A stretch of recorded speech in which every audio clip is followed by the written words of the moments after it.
Welcome to Wham versus VortiX in the quarterfinals of Draft of Empires. This is a 1v1 tournament that is hosted by Blade.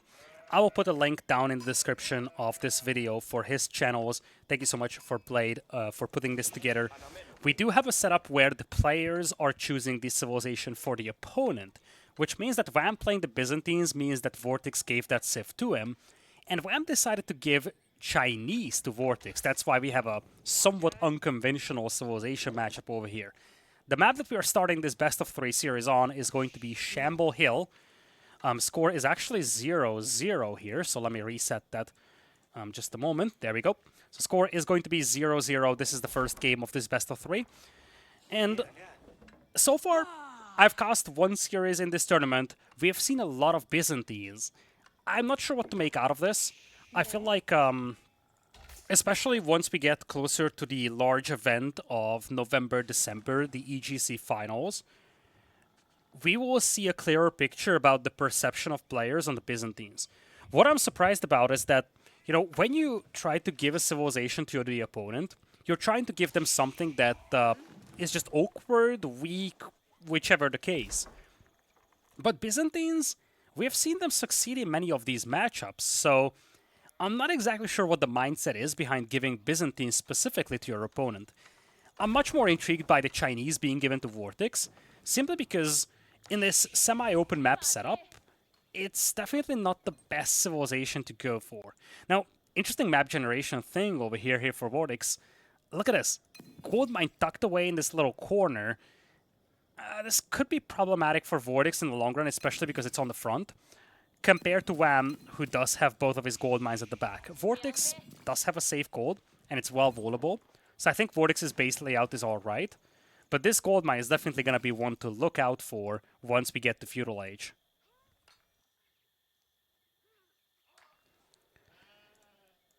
This is the sheep opening of the Byzantines. We've seen players, specifically Beasty, going for the berry opening, playing Hippodrome, but this is the more classic Byzantine opening that we've seen in the first build orders that came out for the civilization. Grand Vinery coming in, you take the sheep first, and then you go for the Vinery, take the berries. That's going to give you a large influx of olive oil, and that's something that you can use to, per se, just sell and get Castle Age. And I think that could be an interesting game plan against the Chinese over here. Go Castle Age, go for a couple of Cataphracts quickly, and if you play this aggressively, you could potentially get some good raids going and shut down the Chinese before they really become that late-game juggernaut. Villagers are moving towards stone, so we will see a second town center over here, but that doesn't mean that we aren't going to see a fast castle. In fact, this is very reminiscent of a classic Byzantine 2TC fast castle build. Villagers on stone will be scouted by VortiX. He's only building the landmark with 2 villagers. He's heavy on the wood. Now, here's the thing. This is a lovely cistern spot. This cistern is buffing the villagers on food, wood, and gold. And when you have that trinity, it's as good as it gets. It's not going to buff the stone miners, but whatever. You just need the stone for that town center. You don't even need to mine as much as other civilizations do, because you do get quite some stone for building buildings. You will actually get a decent influx of stone from just completing the Grand Vinery. On the other side, looks like VortiX is opening with the Academy, but he's not really rushing this. He hasn't moved towards stone just yet, and he's now moving... that's going to be a stone mine. It has to be a stone mine, right? Yeah, it's going to be a Barbican on the stone mine. Also will protect the gold mine. So it's fast Song Dynasty here. Probably second town center if I have to make a guess, but we'll have to see what VortiX has on his mind. I could have imagined maybe fast castling this, trying to undercut Byzantine timings. But in general, I feel like this matchup is tricky for the Chinese. I feel like late game is just not something that gives them much of a position to be happy with. So for now, it's just going to be second town center, standard Chinese opening. That's why I was intrigued about the potential of a 2TC Byzantine fast castle. Wham is going to have the stone he needs. Nicely executed build order. Just when he finishes the winery, he's going to have enough stone mine to drop the extra TC. Goes very ambitious with it. Goes to show how little of a threat he considers VortiX right now. Chinese, of course, not the best early game aggressive civilizations unless they go super heavy on the Chukonu. But even heavy Chukonu builds have a build-up time. So that's what Vam is building on right now. He knows that VortiX doesn't have much to punish him with. And he's just going to take all this hunt over here for himself. It's not going to be in the aura of the Cistern, which is a little sad. But it's still going to be a nice second TC spot. Keep an eye out on the olive oil, which is something that he could just sell and go to Castle Age with.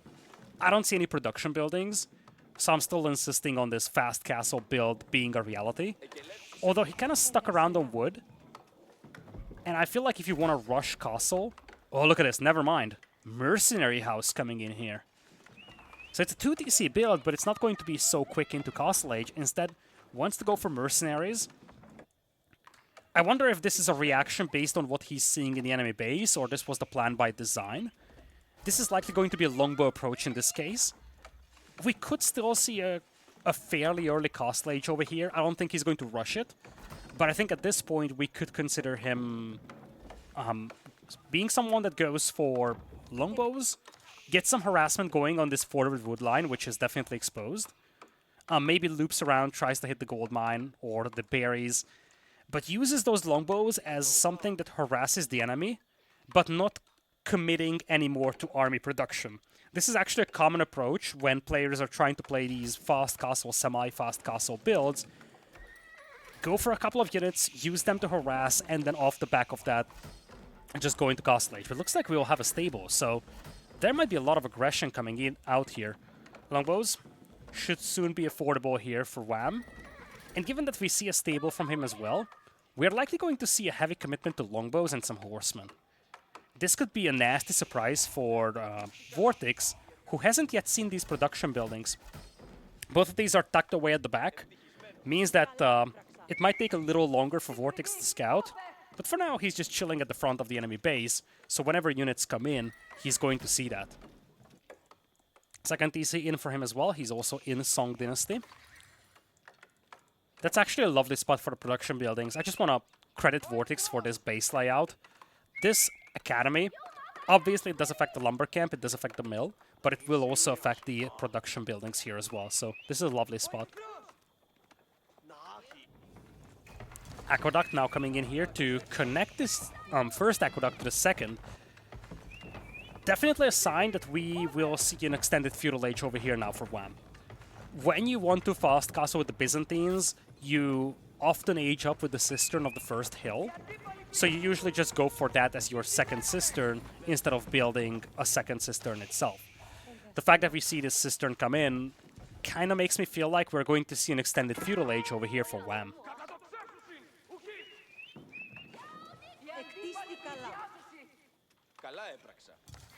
Production buildings have been scouted over here. Wham should know what's coming. He now should know that longbows will be on their way. He does have the Chukunu, but that's not a good matchup for the Chukunu unless you have massive numbers. 4.5 tiles range as compared to longbows having 6. Actually 7 tiles, beg your pardon. Definitely a tough matchup, especially when you consider that you also have horsemen looping around. This is just going to be such a pain for VortiX to deal with. His army is slow, and it's outranged by the longbows as well. Expilator is on the way as well for Wham, so he's going to get that nice little bonus against the villagers. And this could easily be a double pinch. We could see longbows camping down this angle, just hitting the villagers from the top of the hill, while also using the horsemen to loop back. In fact, you see this pathfinding. I love this. With the path being shown to us, you see what what Wham planned. He sent them to the corner, then sent them back. This is kind of by design to time this attack well with this aggression. This way, Wham can focus on this fight, but he also has these units moving up towards the berries. It's kind of delayed here, given that he had to fight off a wolf, but this attack is still so good. Focusing down the Imperial Officer, it's the horseman that gave him line of sight. Io does get out of this one, but the value is still massive. Villagers have to be idled.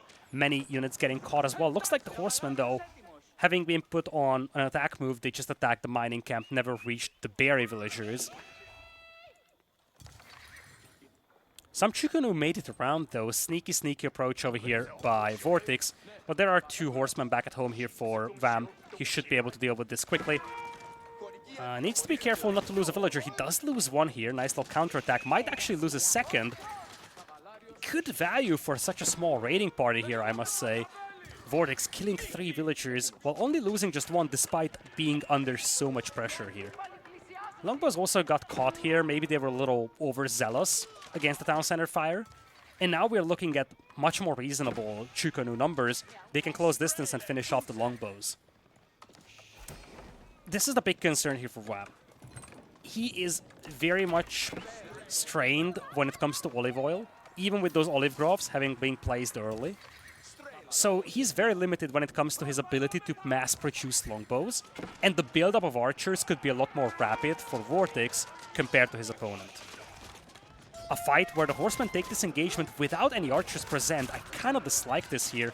Longbow is a little late to the party, horsemen taking a lot of damage. Looks like the fight will still be sufficient here for VAM. Cleans up most of the forces, reinforcements have to just scramble back and rally at the top of the hill. But this engagement just goes to show that when you have those longbows around and when you have a sufficient mass of horsemen, this composition will dominate. The big question is, are you going to have enough longbows? Olive groves being built means that you have a steady influx of olive oil, and you see there's a second batch of longbows coming in. Right now he's at 250. Ideally, what you want to get to is essentially being able to queue up a new batch of longbowmen the moment one completes. Speaking of which, let's talk about this. 54 seconds to make the 5 longbows over here with the 500 olive oil. He's sitting at 300 olive oil per minute. That means that he won't really have the olive oil to mass produce these units just yet. Still, he's going to have a respectable production, but as I said, VortiX does have a rapid build-up over here off the back of supervision. And we're looking at even numbers now when it comes to the army.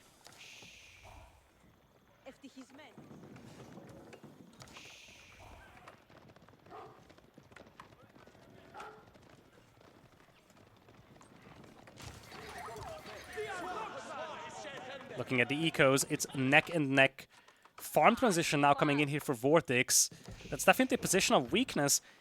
And it's also a weird moment. I feel like there's a bit of a disconnect here for VortiX. Battering rams are extremely wood heavy, and when you have to make a farm transition, you need a lot of wood. So this could actually have an impact on his food eco. He's depleting his berries, he's got no hunt to work with. He's gonna have to focus very heavily on these berries to keep up that food eco. So I don't know, if this ram push doesn't work out, he may have sacrificed the next few minutes and his farm transition for this. Nice little push though, cavalry nowhere to be found, but now they flank around, and this is a bad fight for VortiX. He does close the distance, focusing down the longbows, but he sacrifices most of the spearmen before the horsemen arrive, and these Chukonu are just defenseless against all these horsemen. I love how he dove in, realizing that the longbows could be picked off by the Chukonu, but he may not have anticipated the cavalry coming in from the north, and he lost all the spearmen that he needed to deal with these. Now the horsemen just reign supreme, and this is looking very bad for VortiX. Rams have been dealt with, and now he's in a position where he is very depleted on available food, and he doesn't have a farm transition complete. On the other side, a decent amount of farms already placed for WAM. He still has quite some berries to work with, and he does benefit a lot from those berries. And now he's the one to go for siege engineering. The Hero Siphon, the unique siege unit of the Byzantines, might make an appearance here. This ram getting picked off. VortiX is regrouping here. But I think beyond the food, wood could also be an issue for him. Here's the problem. Chukonu individually are not very expensive, but when your lumberjacks are being harassed like that, sustainability is a question. And every villager that gets picked off by these horsemen, that's gonna give 20 gold as well for WAM. Nice little raid on both sides, actually. This gold mine has also been probed, so we're up to 9 villager kills by WAM. But what's more terrifying for VortiX right now is the size of the army from his opponent. Here comes the Hero Siphon. It's essentially a battering ram equivalent, but it looks a lot cooler, and I think it's a lot more efficient as well. A lot of the production buildings are on the front, so when this Hero Siphon starts rolling, it's almost a must-do for VortiX to take the fight. This is actually a good way for Wham to force an engagement and force VortiX to fight while he still has inferior numbers. VortiX is just now moving out of his base, but with those Hero Siphon on the way, there's going to be a fight no matter what. I don't think he should take it at an open field, though. So this might be a little overzealous. Maybe he didn't expect this army to be here, but that's a very awful position to be caught off guard in. Only a handful of spearmen in this army, nothing really to deal with those horsemen. Longbows do a great job focusing this down, and there's also a group of archers mixed in now by Wham. Most of the horsemen are now gone, but archers are still alive. They do outrange those Chukonu quite a bit, and the Hero Siphon is now turned on here, just torching down those production buildings. And the fight was taken by VortiX, but as expected, he just doesn't have the juice to engage in here. That initial army being cleaned up close to the enemy base is just way too problematic for him. That may have lost him the game.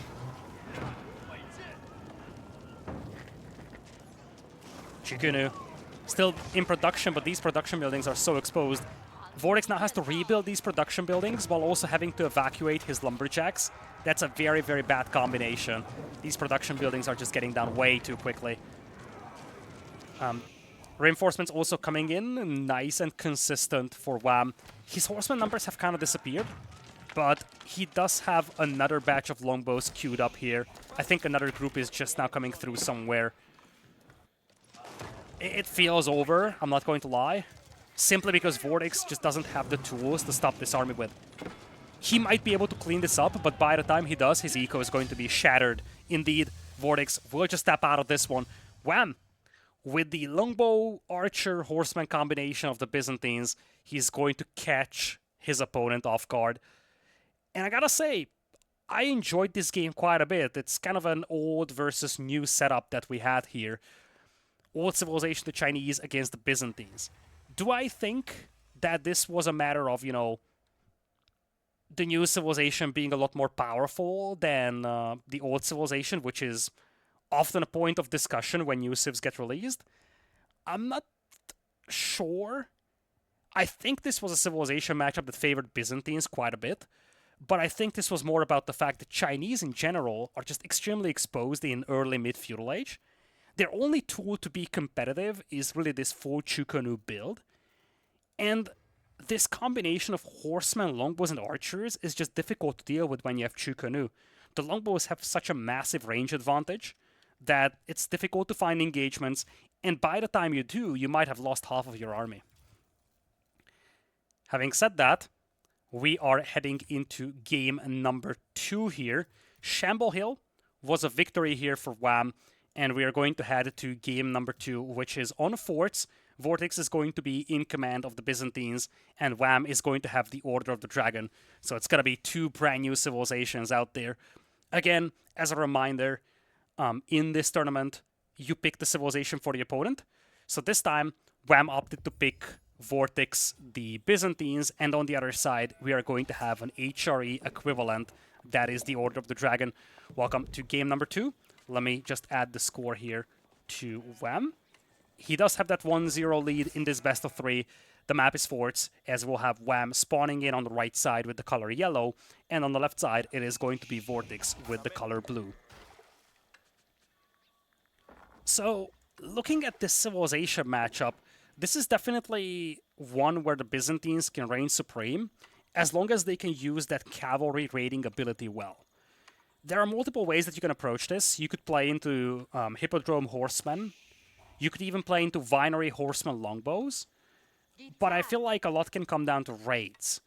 On this map, forts, it's difficult to raid the initial eco, but players have to leave the safety of their base very quickly. And you see, all the hunt is very far away. Berries as well. So I feel like here, a good recipe for success could be aggression and playing a food denial game. And given the fact that we're talking about an HRE civilization that's going to be extremely food-heavy, expensive villagers, very food-heavy units as well, I feel like that's the direction that VortiX could go to. Alternatively, he could look to play something like 2TC Fast Castle as well, but I am much more against that build in this game than I was in the previous one. At the same time, side note worth adding here is that with this civilization, being able to build the cistern and having all of the resources so close to each other, it means that all of your villagers will be affected by the cistern. And that's actually a pretty nice boost here at the beginning of the game. Especially if you want to play in a second TC, because that means that your stone miners will also get the buff even.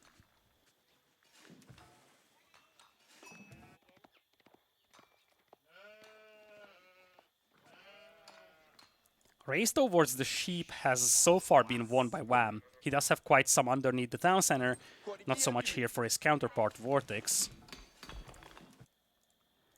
Now, we've talked about how a Byzantine player should approach this game, so let's touch a little on how Wham could approach this game. He's going Aachen Chapel, which is actually one of the less popular landmarks here for the Order of the Dragon. Players often just go for the Minework Palace, simply saying that, look, my villagers are already a lot more efficient, so I might as well just go for the alternative landmark because I don't get as much of a buff from the Aachen Chapel as I would do with normal HRE. Hippodrome is going to be the landmark of choice here for VortiX. No surprise on that front. I do expect him to play heavy into the cavalry, get Expilatores early, and just try to confine his opponent inside his base. That's probably your best recipe here. Anyway, with the Aachen Chapel here for Wham, especially given how many sheep he was able to grab, I'm actually wondering if we are going to see some sort of a fast castle here. Because if he rushes castle, alternative is a second TC here, and it looks like he's going to go for that.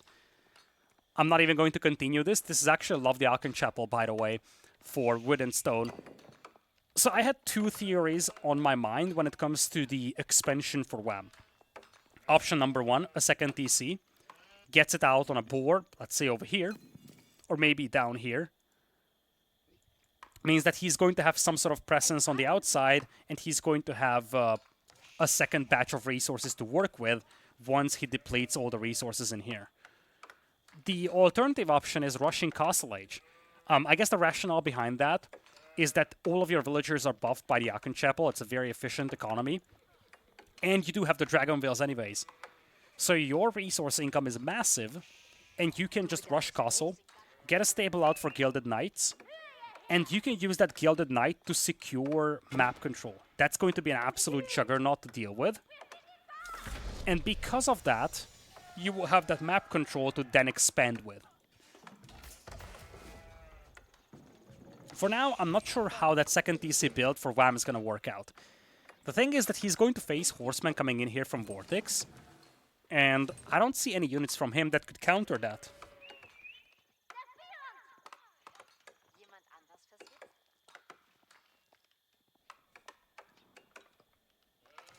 Second TC already coming out here. Looks like it's going to be a very, very conservative one all the way at the back here.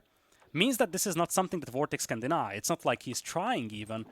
In fact, it looks like VortiX is going for a Castle Edge. So this is going to be a straight 1 TC Castle for Cataphracts. Something that kind of follows the same rationale as rushing Castle Edge for Gilded Knights. You want to rush Castle, you want to get that high quality premium high mobility unit. And that's going to be the tool that you use to get map control. And off the back of the map control, you get the hunt, you get the boar, and you get a long-term safety when it comes to resource income. So I don't know how this is going to work for Wham. I feel like he could be caught in a trap over here. Oh, he actually snuck out. He didn't want to walk out here. He probably thought VortiX was looking for those villagers. Probably not just with a scout, but also maybe some horsemen. Managed to sneak out here. This is a lovely town center tucked away here. It's going to be on the gold and the wood as well, but you can also lure in the boar underneath. So you are going to have food, wood, and gold all taken by this TC. This is a lovely spot.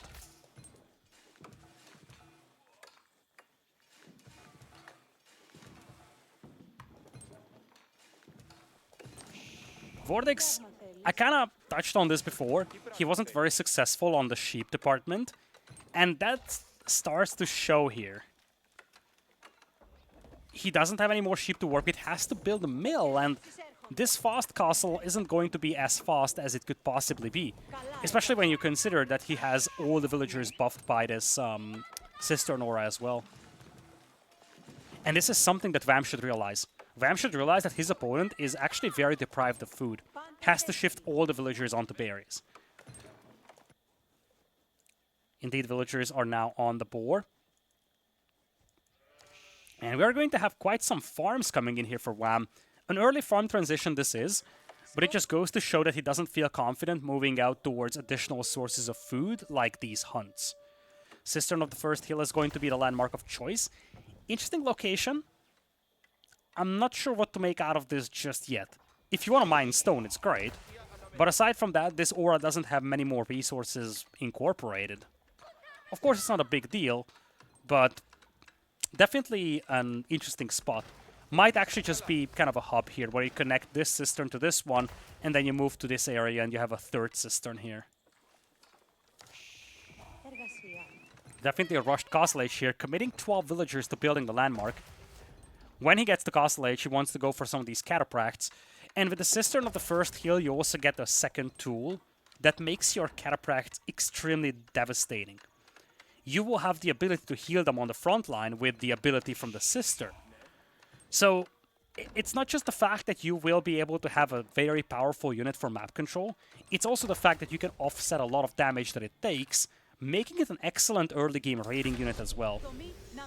You see, the Cistern, there is the Flask. So once you have a Flask, you can actually consume that with a damaged unit and it gets healed. And you can actually toggle this on automatic, so you don't even have to manually micro it. Monastery coming in here. So VortiX, he's not going to leverage map control in terms of moving out to the villagers just yet. Instead, he wants to focus on moving out to the monks and securing the relics. Now, one thing I kind of forgot about is olive oil, and I'm not sure what VortiX has planned for that. I feel like if he just wanted to go cataphracts and relics, he could have actually built a market and sold the olive oil. That's actually a very good way of expediting your Castle Age. Gilded Spearman now on the way, though, for Wham. And this is a problem. This is actually a big problem for VortiX. These Gilded Spearmen are hard to deal with. The only way that you can deal with them right now is engage them with the Cataphract and then use a Flask to heal up all the damage that you've taken. Lovely use of these Spearmen, by the way, by Wham. He knows fully well that his opponent is trained on food, and he's going to use this. Intercepts the monk that's coming out of the enemy base, and it looks like he just caught these timings a little bit better. Does have the Spearmen, does have the archers, and his opponent is trapped inside his base with just a single Cataphract to show for it. See, this Cataphract is going to get healed up with the Flask, so it does take a decent engagement here, but in the meantime, the eco for VortiX is being shut down. Food income underwhelming, 250 as compared to 1200 on the other side. Gold income, not spectacular. Wood income, underwhelming as well. And a market comes in here. I think this might be the window where VortiX is starting to sell his olive oil. He's also trying to go out for the hunt here. Gets one Cataphract into the enemy eco. That's definitely a tool of devastation here. And the way for him to come back into this one is essentially distracting Wham. He also needs to start killing villagers, though, because his opponent is on 2 TCs, and these are Dragon Vills. Those are a lot better than ordinary villagers are. Scout gets picked off. It's going to deprive his opponent from line of sight. Walls will also help here for Wham. Oh, VortiX, bad engagement, loses the Horseman. Pulls away the Knight. Nice little micro now to pick off the Spears. Has to be very cautious not to lose his Knights, though. As you see, once those Knights take damage, they do drink from the Flask, and that's going to heal them back up. An extremely powerful ability from the Cistern of the First Hill. One of the things that makes this fast castle into Cataphract build extremely devastating. And I feel like if we saw the olive oil being spent, or being sold rather, just to get to Castle Age, this could have been even more devastating. Now, instead, VortiX kept the olive oil, so he is going to have access to longbows now.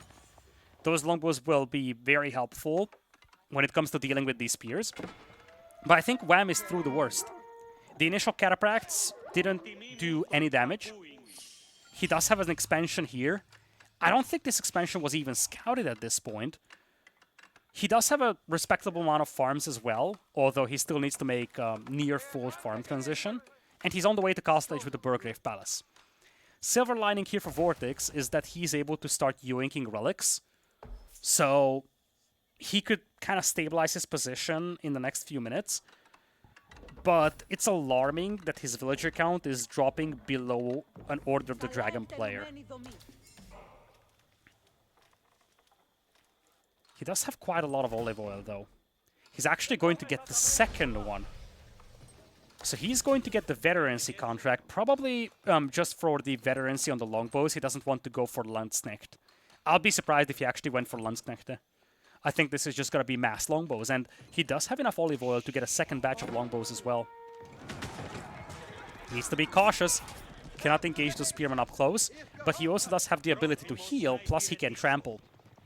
That combination of trample and heal is actually very problematic for Wham to deal with, as long as VortiX is the aggressor. Vololo. Nope. Not coming through. Spearman dealing with the monk there. So VortiX is still stuck on a single relic.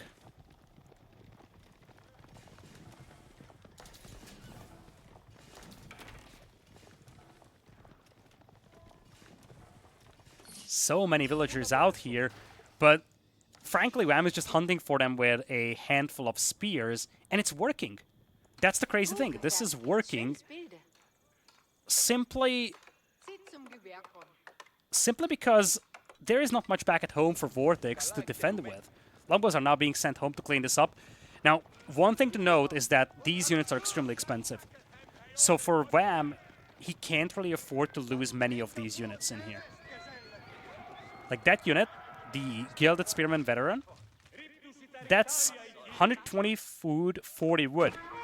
That's the price of a better quality cavalry unit. Not in terms of gold, but in terms of food cost, definitely. And when you look at the food income for Wham, it's kind of starting to drop because he's just now making the farm transition. So losing very food-heavy units like that could easily have severe consequences in the next few minutes. Once the farm transition is complete, I don't think that's going to be concerning for Wham.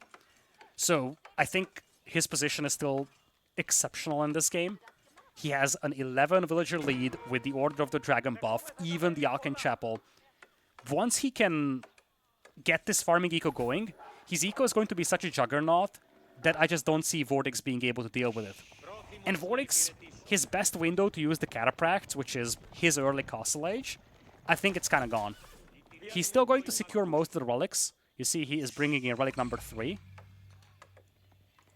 But I'm not sure if that's going to be able to offset the efficiency of the Order of the Dragon eco. I actually wonder if this Cataphract didn't know about DC just yet.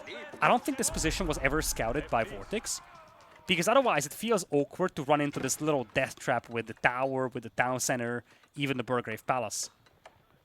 Obviously, Burgrave Palace doesn't contribute much to this, but felt awkward that the knight just came in here thinking that he can kill a villager, and VortiX is lucky to get this one out alive. Some gilded archers are also on the way. Prelate from Wham. This is going to be a preemptive Vololo. He's going to try to push these knights away. But longbows are nearby, and these are veterans, so Wham is going to think twice about this. Stone is coming in. We could see some defensive towers soon, obviously. HRE do have a discount on the towers, applies to Order of the Dragon as well. But walls will be broken through. This is where these Cataphracts can be devastating, but they cannot engage this army head-on.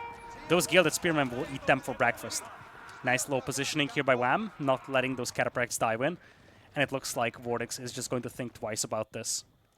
One thing that VortiX could do is capture all 3 Sacred Sites and start the Sacred Site timer. I greatly doubt that he would be able to hold all 3 Sacred Sites for 10 minutes, but it would at least put some sort of a timer out there, make things a little bit more problematic, I guess, for Wham, and kind of start forcing him out of his base, because right now we are seeing a very defensive game here for Wham, and he's not really being punished for essentially surrendering all map control.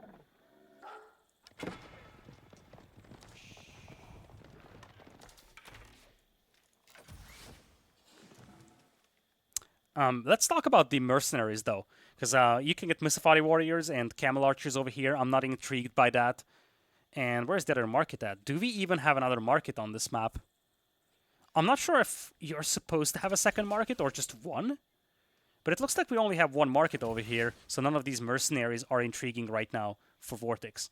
Now this is big, though. Teardrop shields coming in for those cataphracts. It's going to be a +1. It's going to just be a +1 armor here. Not the biggest thing ever, but it's definitely something that you want to consider. And he's going to try to trample through the infantry here.